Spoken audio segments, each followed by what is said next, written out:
theory. And what I'm suggesting is that there are two elements of consciousness. What I consider to be the over-self, which I term the Daemon, and the normal everyday personality, which I call the Daemon, the Eidolon. What this presentation does is it gives you some of the scientific background to why I come to these conclusions, because effectively it's the science that is important to me rather than the philosophy, because I think if it doesn't stand up scientifically, it's not a valid theory as far as I'm concerned. It is a supposition. So I'll take you through some of the background very quickly, and we'll have some questions at the end, hopefully. And let's hope everything works. The theory I am applying I call the Daemon-Eidolon dyad. The reason I use the term Daemon-Eidolon is because, as many of you are aware, the term Daemon and Eidolon came from ancient Greek Stoicism and carried through into Christian Gnosticism. It goes back, way back into antiquity, even to the times of Homer. This is a very, very ancient Greek vase, and in it you can see the concept of a dying soldier on the field, and hovering above him is this winged being that's carrying his soul upwards. Now again, as far as this vase is concerned, the winged being is the Daemon, and the person being carried up is termed the Eidolon. Now what surprised me was that when I started looking into the whole idea of this concept of duality, I was fascinated to discover that it's quite universal.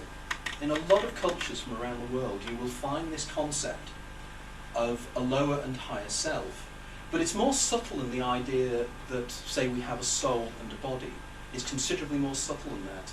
And many of these philosophies usually have a tripartite system, but effectively I'm just using the two elements of that which reflect a higher and lower self.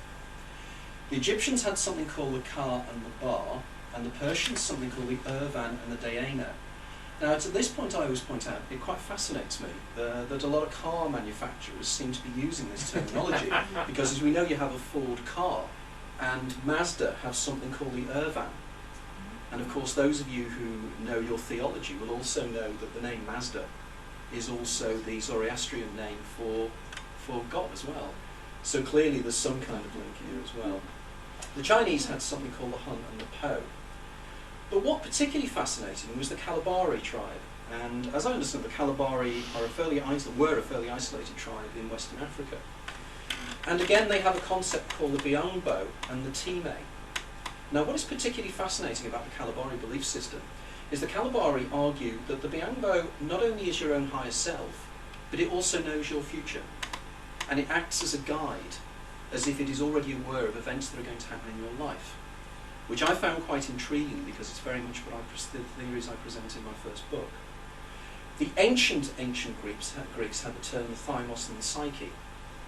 But what I was particularly interested in was within the Abrahamic religions, and the idea of whether this could be found in Judaism, Islam and Christianity.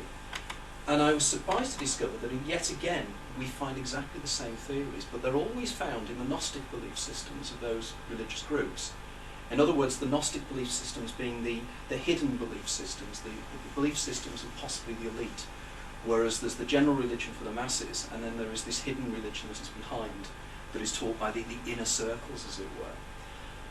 I recently did a talk for the Scientific and Medical Network in Manchester, and I had the opportunity then to talk to Irene Lancaster, who's Professor Les Lancaster's wife. Now, I don't know if any of you know Professor Les Lancaster, but he's a massive Kabbalah scholar at John Moores University. And we had a very interesting lunchtime discussion about the similarities between the Kabbalah concept of the Ruach and the Nefesh and the Sufi concepts of the Ruah and the Nafs. And as Irene pointed out to me, phonetically they are quite similar. Now, the Gnostics again applied these ideas and again had the Daemon and Eidolon terms. But what again is significant is that if you look at the belief systems of probably the most isolated community on the planet, is the Huna traditions of the Hawaiian Islands. Now, a cursory glance at a map of the world and you will see that Hawaii is probably one of the most isolated places in the world. And yet, they have developed exactly the same concept.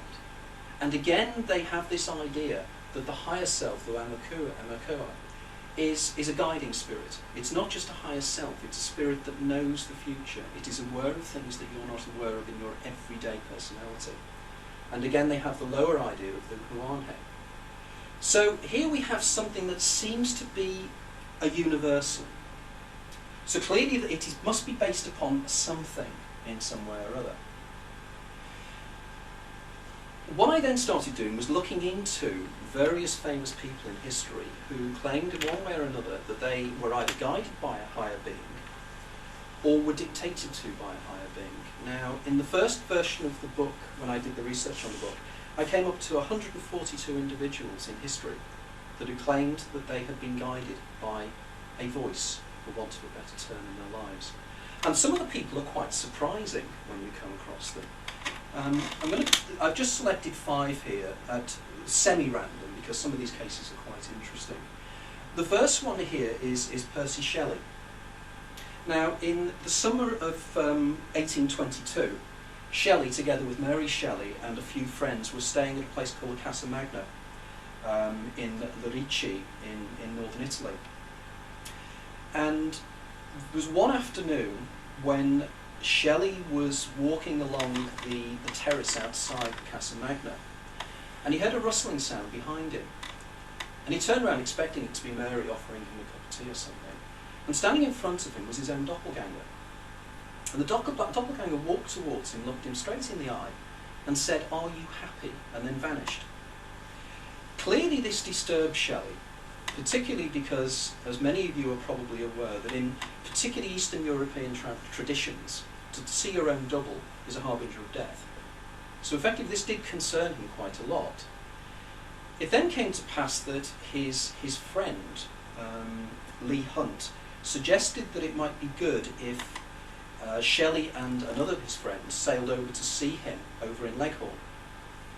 And on the, I think it was the 1st of July 1822, Shelley and his friend called Williams sailed across the bay to Lerici in Shelley's small little boat called Ariel.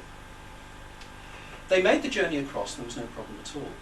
However, around about 2 or 3 weeks later, they're sailing back. And as they're sailing back, there's a massive storm. And Shelley and Williams were both drowned. And around about 2 or 3 weeks later, their bodies were washed ashore on the coastline near further south. Now, clearly, one could jump to the conclusion that the doppelganger was trying to warn Shelley in some way or some subtle way to tell him to not make that journey. Now, later on in the lecture, I'll give some even more interesting evidence about Shelley and that particular encounter, which I argue is a fairly good precedent of what I would argue is precognition. But moving on to the other characters here, we have Fyodor Dostoevsky in the corner over here. Now, if you have read any of Dostoevsky's novels and writing, you'll discover that he had a particular preoccupation with doubles. It was one of the themes you found in a considerable amount of his novels. Also, many of his novels were quasi-autobiographical. What is also interesting about Dostoevsky is that he had or suffered from temporal lobe epilepsy. Now, again, if you read many of his novels, he was quite preoccupied with characters having epilepsy, and he described some of the sensations they had, the idea of time slowing down, déjà vu sensations, but particularly the concept of the double. So clearly there seemed to be a link in my mind here between temporal lobe epilepsy and the idea of the double. And again, I'll just return to that later from a neurological basis. Here we have Winston Churchill. Now, I find Winston Churchill, the examples I give on Winston Churchill's life in the book, particularly fascinating, because I can't imagine a more grounded individual than Winston Churchill. Whereas if you read his autobiography, he was convinced that from an early age he was guided by something else that was inside of him. This something else not only knew the future, but was aware of things that were about to happen and used that knowledge to actually save his life on at least 2 or 3 occasions. But the most fascinating case was cited by Clementine Churchill in her autobiography.